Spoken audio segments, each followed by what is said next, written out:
Góðan daginn. Það gríðarlega erfitt að vera með svona síðasta fyrirlesturinn, sko.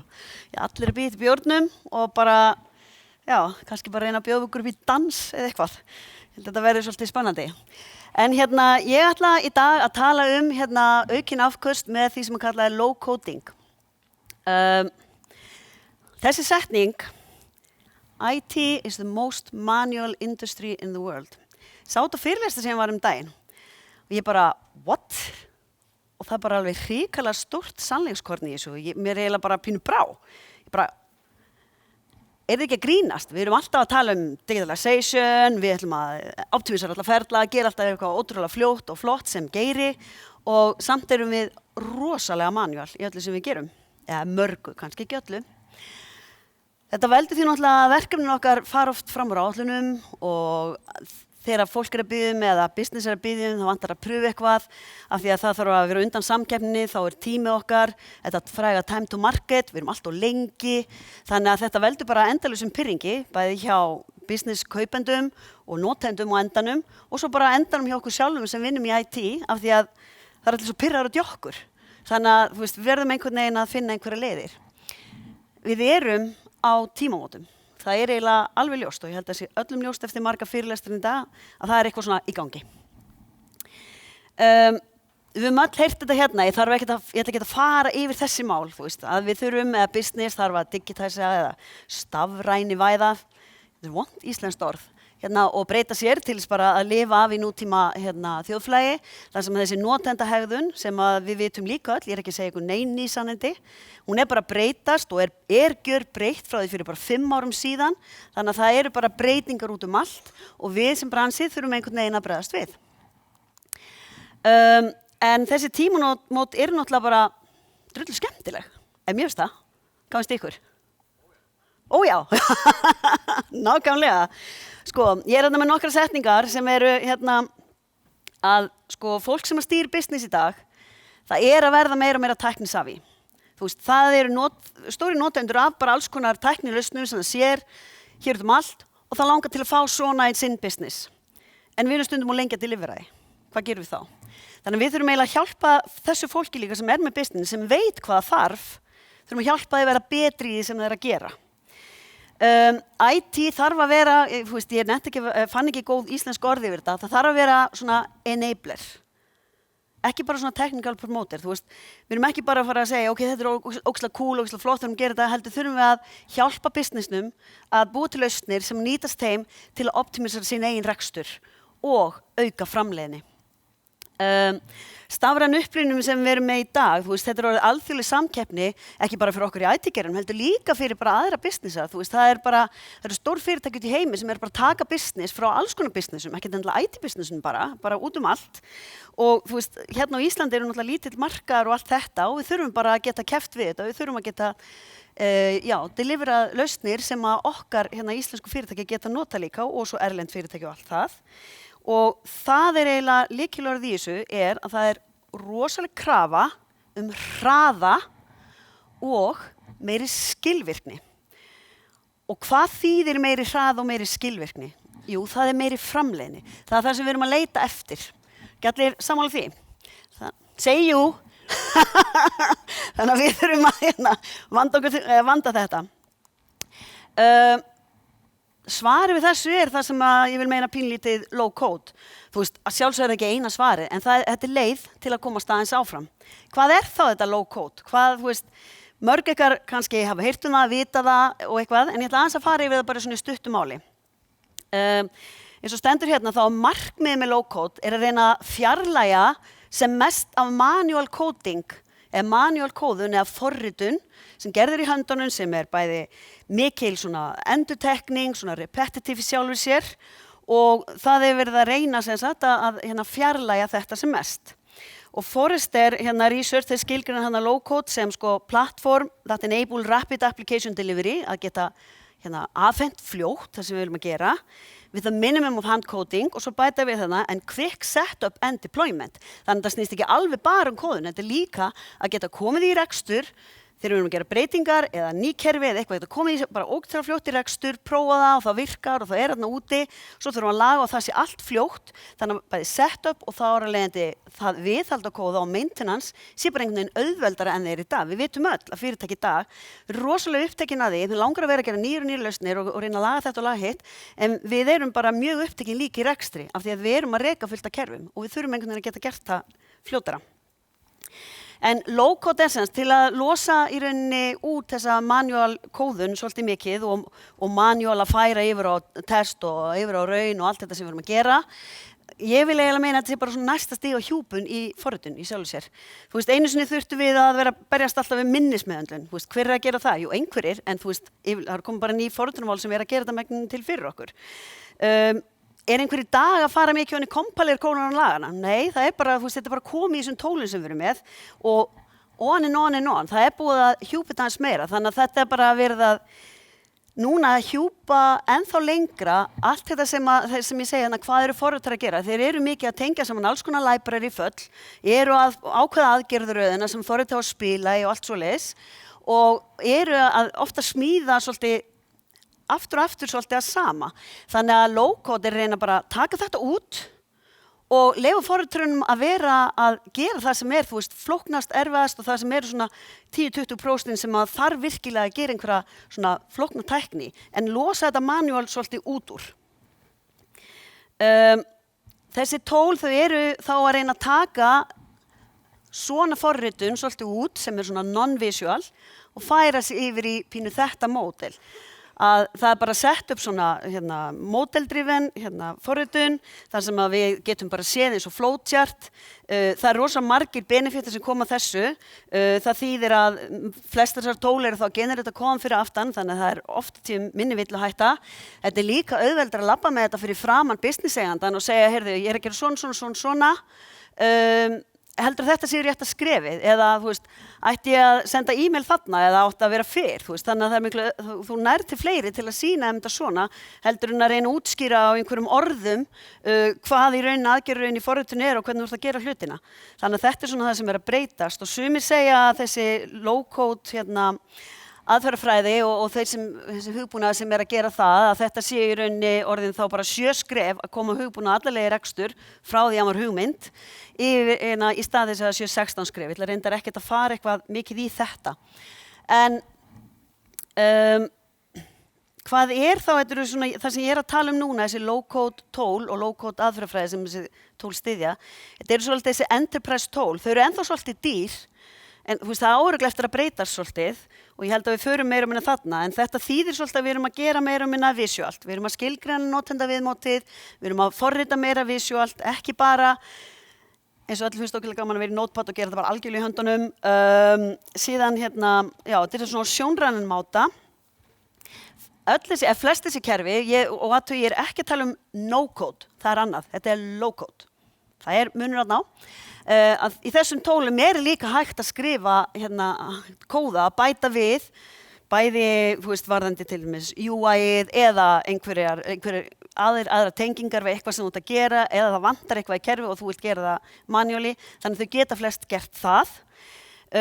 Flest þessi tól eru líka með tilbúna tengingar á rauninu kerfi, þið vitið það samþætting er eitt af því sem við erum ótrúlega mikið í dag. Það eru bara öll kerfi farin að tala saman, þú veist, og við heldum að þau væri farin að tala saman en það er ennþá ótrúlega manuált að láta þau mörg hver tala saman í sjálfu sér. Og það sem þessi tól hafa líka í sér af því að þau eru náttúrulega, þetta eru skýjalausnir, þetta eru PaaS-kerfi, þetta eru algjör svona application lifecycle management, þetta er bara tólin sjálf, þau villugreina þegar þau eru að færa yfir í rekstur og allt þetta. Ég var fyrirlestur erlendis núna í fyrra og það hitti ég mann sem var að vinna hjá MathWorks heitir, þeir eru mikið í svona space industry og aviation og svoleiðis, það sem er náttúrulega rosalega mikil öryggiskrafa og það er bara orðið mantran að bara eiginlega handcoding er bara eiginlega bönnuð nema hún sé algjörlega nauðsynleg. Það á að þeir veru meira að vinna í svona model-based tólum, það þykir bara öruggara, meira örygg í því. Low-code er semst í rauninni aðferð til að auka framleiðni. Og þá komum við kannski að þessu sem að ég sagði í byrjun, hvernig aukum við framleiðni hugbúnaða teima, hvernig geta hugbúnaða teimi, við erum að vinna mikið í teimum í dag, hvernig geta þau bara í rauninni unni hraðar og skila meiru af sér eða kannski unni á sama hraði en allavega samt skila meiru af sér, það sem við viljum. Minni tími í það vinnu og meiri tími í sköpun og virkilega að pæla út fyrir boxið, það gefur okkur það. Sumir halda low-code sé bara útrýma forritara, það náttúrulega ekki rétt. Low-code þarf ennþá mjög klára forritara, þú veist, þeir geta bara einbeitt sér betur af öðrum þáttum heldur en vera að skrifa einhver getfull eða eitthvað. Af hverju low-code? Lesið þið þetta? Lesið þið nú? It's business that drive business, not coding ability. Önnur setning sem ég fann svona bara, já, þetta er náttúrulega alveg satt. Við erum förum stundum ofan í að bara vera of mikið að pæli hvernig við útfæra kóðan. Í staðan fyrir að pæli, ok, hvað þarf businessin í rauninni? Það er í rauninni líka að flestir sem að IT-bransin er að vinna fyrir, þeim anskotan sama hvernig forritin voru búin til. Skipta bara engu máli. Þau vilja bara fá þessa lausn. Þau vilja bara geta sótt ég veit ekki hvað ég að tala fæðingarorlofssjóð eða eitthvað. Þau vilja bara að það sé hægt að gera þetta. Þeim alveg sama í hvað tungumál var að skrifa, hvernig það var gert, bla bla bla. Þau vilja bara fá það. Að þetta sé bara til staðar þegar ég þarf á því núna í dag af því að mér vantar að sjá upplýsingar í businessi minn eða ég sem persóna þarf að gera eitthvað eða whatever. Þetta er í rauninni þessi setning líka að það sem þá í rauninni að gerast í rauninni loksins kannski sjálfur upplýsingatæknibransinn. Það verið að stafræni væða hann líka. Ég búin að sjá endalausa fyrirlestra í dag hvernig við erum að reyna að optimisera DevOps og allt þetta. Það ekkert nema að reyna að taka einhvern veginn svolítið handkóðun út úr hlutunum og við sem ekki gera allt manuált. Það sé meira svona automiserað og allt þetta. Þetta það sem við erum að gera í dag og þið ekki alls sammála því? Aftur? Kannski var ekki standið upp og fara að dansa eða eitthvað. En ok. IT itself is being digitized og það ég held að þetta sé eitthvað sem að margir kannski hafi ekki alveg átt að sjá en þetta það sem að gerast. Samkvæmt Gartner, þú veist af hverju low-code, samkvæmt Gartner þá mun 65%, þetta engin smáræðis tala, af allri hugbúnaðargerð árið 2024 vera gerð í svona tólum. Þetta spá frá Gartner. Samkvæmt Forrester líka árlegur vöxtur í notkun á svona tólum, hann 40%. Það gríðarlegur vöxtur. Ef íslenska hagkerfið væri bara með 1/4, þá allavega 4%. 1/4, ég ætla að segja 10. Þú veist, það væri bara allt annað, en ég meina 40% vöxtur bara rosalega mikið. Þeir segja líka að viðskiptavinir allan heim, þetta náttúrulega ekki Ísland, viðskiptavinir heiminn, munu eyða þarna, hvað? 21 billjón í að kaupa svona low-code þjónustur og þróunartól.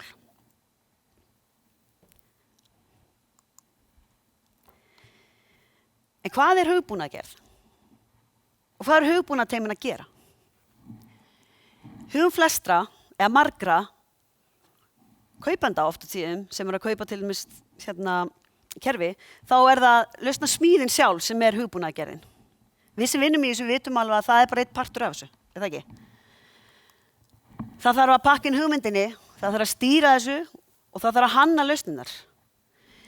Við erum að sjá svolítið í dag, ég búin að kenna upp í Háskólum í Reykjavík usability og svoleiðis í nær því 20 ár núna. Það langt síðan við fórum að tala að setja notendan í fyrirrúm, það engin ný mantra, það langt síðan, en við erum samt að sjá núna fyrir nokkrum, 3-4 árum eða 2-3 eða hvað sem má segja, sjáum allar þessar design aðferðir sem eru núna að brjótast upp og allir eru farin að setja í teimi og huga meira þessu og hanna saman og bla bla bla bla bla. Fæn, þetta bara algjörlega þarft, þannig að þetta líka hugbúnaðargerð, það ekki? Við erum öll sammála það, en þetta bara smá partur af myndinni, því að það eiginlega þetta sem líka risastór partur.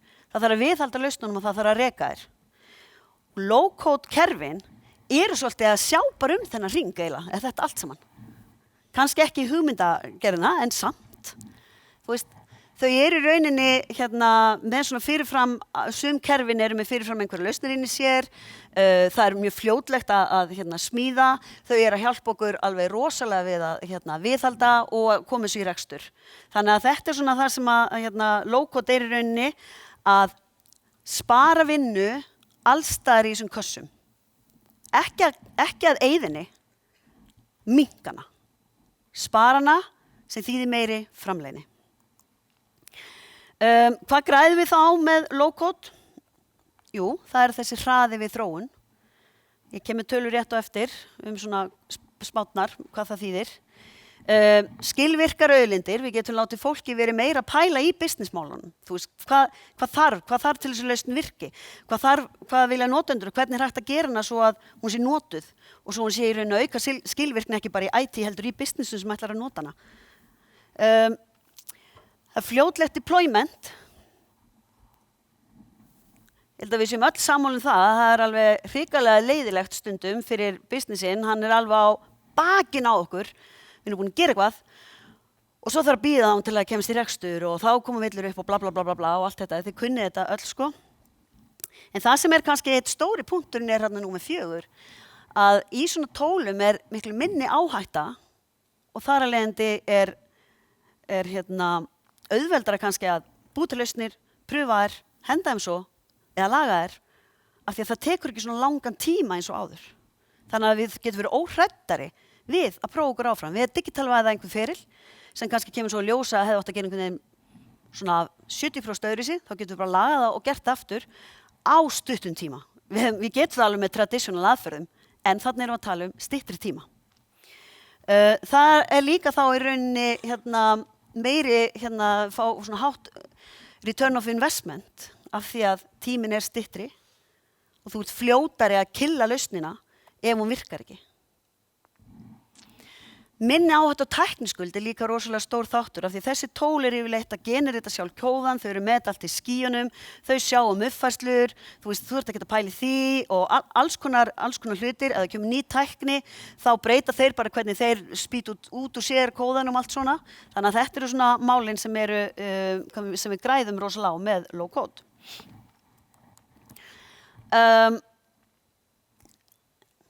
Þetta er það sem að kannski að taka aðeins út úr þessum fyrirlestri að low-code will disrupt.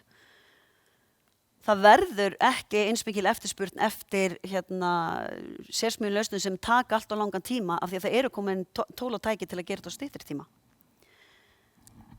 Again, af því ég var nú með viðskiptunum hjá mér sem að hélt þá að ég væri að meina bara hálfu dagur. Það er nú ekki alveg svoleiðis sko. Þetta tekur ennþá tíma en styttri. Það er sem sagt skilvirknin og hraðinn sem þú færði fram í framleiðslugetunni og þægindin við færsluna á milli umhverfa og þetta sem ég var ekki búin að segja eiginlega einfaldlega ekki með að breyta og uppfæra lausnir og í rauninni sjálfan hugbúnaðinn. Þessi setning hérna, hún tekin frá einum hugbúnaðarframleiðanda. Þú veist, we need to build and deploy digital business applications at digital speed. Og það er það sem við erum að heyra. Það ekki. Hver er þessi tól? Þetta eru platform as a service tól, svona mestu leyti. Gartner-könnun þá sögðu þeir að 67% aðspurður notuðu PaaS, en bara 17% eru að nota veit ekki alltaf hvað PaaS er. Þetta er platform as a service. Gartner skoðaði líka, hver er þessi tól? Það eru alveg fullt af tólum á markanum. Þeir skoðuðu af 200 sem þeir fundu, völdu 80 og settu 17 á listan sinn til að skoða nánar og þeir eru komin með Magic Quadrant og allt svoleiðis og Gartner segir að low-code sé fyrir hugbúnað sem framleiðslulínur eru fyrir bíliðnaðinn, það er að sjálfvirkni væða handavinnuna sem er tímafrekt til að bara losa fólkið og geta einbeitt sér að mikilvægari hlutum. Þetta eru frá Forrester Wave og Magic Quadrant frá Gartner. Þetta eru tól eins og við sjáum Microsoft er náttúrulega með fullt af svona low-code, Power BI og alls konar dót sem þeir eru með. Salesforce er svona tól. Það er tól sem hægt að það er orðið miklu meira en CRM tól. Þú getur gert alls konar hluti í því. Það eru eins og Appian, Mendix og OutSystems. Þetta eru stóru playerarnir, eins og ég segi þetta eru ekkert endilega ódýr tól í dag, en þau eru að auka framleiðnina svo munar. Það er aðeins munur á þessum tóla, þeirra eins og Salesforce og Microsoft eru með innbyggðar lausnir í, en svona eins og Mendix og OutSystems og fleiri, þau eru meira bara svona pjúra plattform sem getur smíðað upp og vefi á digital speed. En til hvers eru fyrirtæki að kaupa þetta? Ég ætla ekki að fara eitthvað geðveikt í þetta, þú veist, það er náttúrulega til þess að bara að flýta fyrir stafrænavæðingunni, bara að geta gert hana fyrr og þessar umbreytingu sem að öll fyrirtæki að finna fyrir að þau þurfa að vera partur af til þess að lifa af. Og það er ástæðan fyrir að fólk er meira að kaupa svona.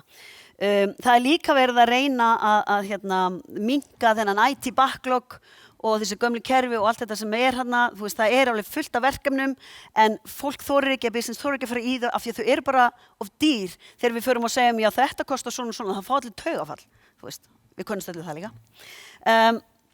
Þessi tól passa vel líka inn í þetta, ég veit ekki, við erum ekki flesti sem kunna þetta er hvernig mátt að haga þínum kerfum, að þú ert með einhver svona þyngri kerfi hérna neðst sem að eiga í rauninni datað og eiga ekkert að hreyfast mikið eins og ERP-kerfi til dæmis sem að er ekkert þú veist, að gera bókhald eins ár eftir ár eftir ár. En svo eru þessi tveir leyerar fyrir ofan Systems of Differentiation og Systems of Innovation. Það eru þessi tól, þau geta lyftir einmitt að prófa það áfram í þessu mjög fljótt og eins og ég segi, þú getur búið til lausn á stuttum tíma, koma inn í rekstur, sé hvort hún virkar. Ef hún virkar þá heldur bara áfram bæta við hana. Þú ert hvort svo fljótur að koma því inn í reksturinn. En ef hún virkar ekki, getur þú hendin og byrja á næstu. Og það kostaði ekki armennileg og þetta var engin brjáluð áhætta sem þú tókst. Hversu mikið aukum afköst? Mun aftur, low-code er ekki eins og no-code. Örstutt no-code-kerfin eru meira svona með einhverja eina svona functional virkni sem þau bjóða þér á netinu og þú getur búið til app úr því eða eitthvað svoleiðis. En þau ná ekkert mikið lengra en það, yfirleitt sko. En Forrester, VP og Principal Analyst eða greinandinn hjá Forrester, hann sagði þetta að hann sagði að low-code væri farið að gefa möguleika á að hugbúnaðargerð væri alltaf 10 sinnum fljótari en hefðbundnar aðferðir. Ef þú ert 10 sinnum fljótari, ímyndið ykkur hvað við erum þá í rauninni getum delivera miklu til viðskiptinu okkar. Ákveðin tól lofa meira en 2 til 3 meiri hraða til lofa því en oft á tíðum er það miklu meira. Shell ég reyndar fann enga tíma sem þeir sögðu en þeir sögðu að þeir var farnir að nota rosalega mikið low-code til að gera svona proof of concept fasan sem gerði það verkum að fyrirtækin afhendir sína lausnir á markaðin miklu fljótar en áður og þetta umbreytingin felst náttúrulega í því að við erum hætt að svona kóða mikið sérsmíðaðar lausnir heldur, þetta er svo sem sumt af þessi sérsmíðað en þetta er bara umbyltingin felur í sér þessa stefnubreytingu. Hér er smá frá sjálfri mér, hefur verið að vinna með svona tól sem heitir OutSystems. Við notum gerum 2 upp, 1 vef, bakendavef. Uppin voru bæði, þau voru alveg sjálfstæð, sitt hvor áttina, voru bæði að tala við 1 bakendavef, gögnin flætt á milli, vefs og appa. Og ég segi bara haldið ykkur fast og það var tenging við SAP og það hefur nú haft orð á sér að vera erfitt, svona þungt kerfi og gögn streymdu til og frá rúmlega 150 tímar. Það er ekki komið í production, en við getum sett það í production á morgun, það er tilbúið, og farið að smíða vankantana sem er eitthvað bara viðbót. En það eru náttúrulega til kerfi og lausnir sem við erum að smíða sem taka kannski 100 tíma, en þeir hefðu kannski tekið 1000 tíma við hefðbundum aðferðum. Í upphafi skyldi eldin skoða, þetta er sem sagt þetta, auka framleiði, vélskostnaður lækkar, upplýsingatækni auðlindir notaðar á skilvirkari hátt, Agile eru raunverulega Agile og þetta passa vel inn líka Shape-Up sem ég var á fyrirlesturunum áðan, að geta bara unnið í 6 vikur, pröfað og geta hent ef þú vilt. Og síðan er þetta betri skilvirkni milli business og IT fólks og ég held að það sé alveg understated að það er það sem við græðum svolítið á þessu, að við þurfum að koma businessum nær okkur. Það er því hægt að afhenda fullt af dóti á skemmri tíma, meiri samkeppnishæfni. Og low-code, síðustu orðin mín í dag, þýðir aukin afköst. Takk fyrir mig.